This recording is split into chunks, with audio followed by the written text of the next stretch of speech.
আসসালামু আলাইকুম। কেমন আছেন প্রিয় ভিউয়ার্স? আশা করি সবাই ভালো আছেন। আমিও আপনাদের সকলের দোয়া আলহামদুলিল্লাহ ভালো আছি। এই দেখুন, এঁচোড় কাটা হচ্ছে, কাঁঠালের পরে রান্না করব। আমি কেবলই বসলাম কাটতে, রত্না অনেক আগে থেকে শুরু করছে।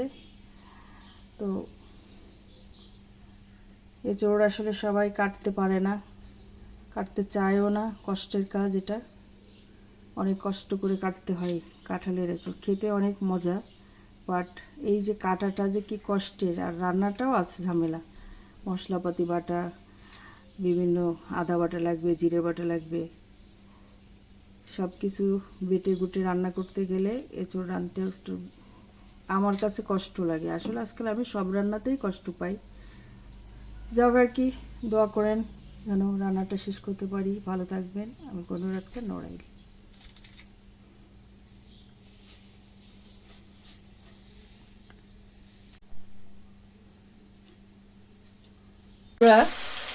এই দেখেন, কাঁঠালের এঁচোড় অলরেডি কুটে ধুয়ে রেডি করে রাখছি।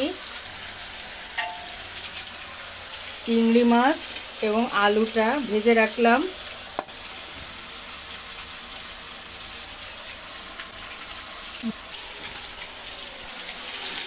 এই যে দুটো পেঁয়াজও দিচ্ছি, জিরে বাটাটা দিয়ে দিলাম,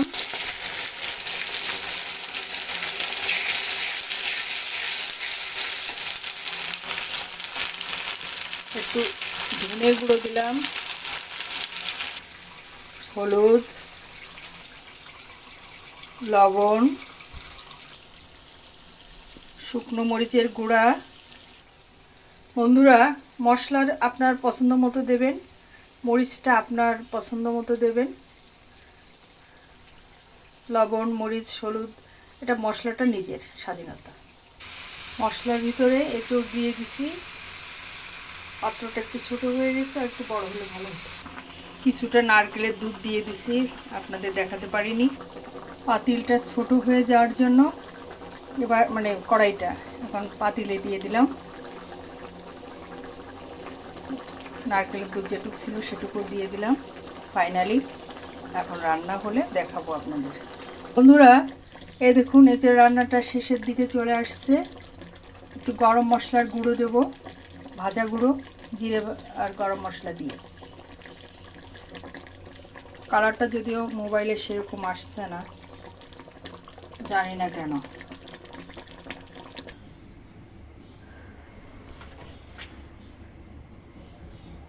বন্ধুরা, এই যে গরম মশলার গুঁড়োটা দিয়ে নামাইনি, বন্ধ করে দিয়েছি চুলো।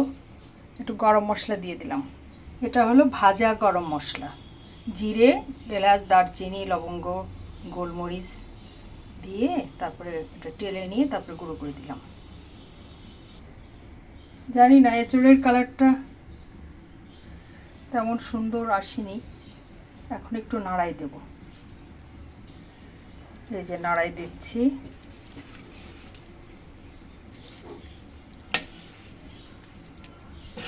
এই দেখুন বন্ধুরা, এঁচোড় এই যে।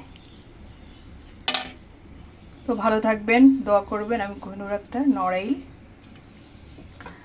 আসসালামু আলাইকুম। আপনারা এইভাবে রান্না করে খেয়ে দেখতে পারেন, নিশ্চয়ই আপনাদের কাছে ভালো লাগবে। একটা পাত্রে একটু নামাই দেখালাম। এই দেখেন কালারটা, চমৎকার একটা কালার আসছে, খেতে সুস্বাদু। এই দেখুন বন্ধুরা, আমার কাঁঠালের এঁচোড় রান্না শেষ হয়ে গেল। আসলে এঁচোড় রান্নাটা অনেক কষ্টকর, কাঁঠাল কাটা সব থেকে বেশি কষ্টের। তারপরে তো আনুষঙ্গিক মশলাপাতি সব রেডি করে রান্না করতে হয়।